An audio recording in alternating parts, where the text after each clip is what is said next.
Hello, welcome to my channel. இன்றைக்கி நம்ம என்ன பார்க்க போகிறோன்னா டேஸ்டியான பெப்பர் மஷ்ரூம் ஃப்ரை தான் பார்க்க போகிறோம். வாங்க எப்படி செய்கிறதுன்னு சொல்லி பார்க்கலாம். நான் மண் சட்டி வச்சுருக்கேன், கடாய். அதில் எண்ணெய் ஊற்றிக்கலாம்.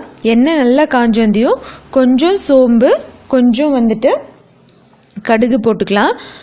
சட்டி காயறதுக்கு தான் டைம் எடுக்கும், ஆனால் சீக்கிரமாக வதங்கிடும். வெங்காயம் ஒரு 3 வெங்காயம் கட் பண்ணி வச்சுருக்கேன். நல்லா வதக்கிக்கலாம். கொஞ்சம் உப்பு போட்டு வதக்கிக்குவோம். ஒரு மிக்ஸி ஜாரில் 2 தக்காளி, இஞ்சி பூண்டு பேஸ்ட்டு இது எல்லாமே அரைச்சி வச்சுருக்கேன். அந்த அரைச்சி வச்ச தக்காளி கூடயே இந்த வதக்கிற வெங்காயத்தில் பாதி எடுத்து அரைச்சிக்குவோம். எதுக்குன்னா இந்த கிரேவி கொஞ்சம் திக்காக கிடைக்கிறதுக்காக நம்ம இதை அரைக்கிறோம். இல்லை நீங்கள் தக்காளி மட்டும் அரைச்சி ஊற்றுறதா இருந்தாலும் பரவாயில்ல. மஞ்சத்தூள், மிளகாய்த்தூள், வீட்டு மிளகாய்த்தூள் இதெல்லாம் வெங்காயத்தோடையும் போட்டு நல்லா பெசரி விட்டுடலாம்.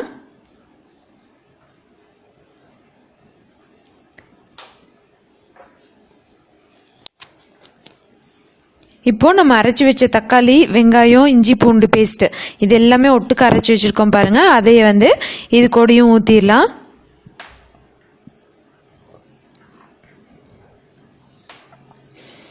இப்போ லைட்டாக தண்ணி ஊற்றி நல்லா பச்சை வாசனை போகிற அளவுக்கு வதக்கிட்டு நம்ம கட் பண்ணி வச்ச மஷ்ரூமை இதில் சேர்த்துக்கலாம். இதுலேருந்தும் கொஞ்சம் தண்ணி விடும். இப்போ பெப்பர் 1 ஸ்பூன் அளவுக்கு சேர்த்துருக்கு. கொஞ்சம் தண்ணி சேர்த்து காளானை வேக விட்டுடலாம். இது ஒரு 5 நிமிஷத்துலேயே காளான் வெந்துடும். இப்போ பாருங்கள், கொஞ்சம் திக்காக இதாகிடுச்சு. நான் தேங்காய் பால் ஒரு 1/2 டம்ளர் அளவுக்கு ஊற்றிருக்கேன். அவ்வளோதான். நல்ல கொதி பச்சை வாசனை எல்லாம் போயிடுச்சு. கொத்தமல்லி இலை தூவி இறக்கிக்கலாம். நம்மளோட டேஸ்டியான மஷ்ரூம் பெப்பர் கிரேவி ரெடி ஆயிடுச்சு.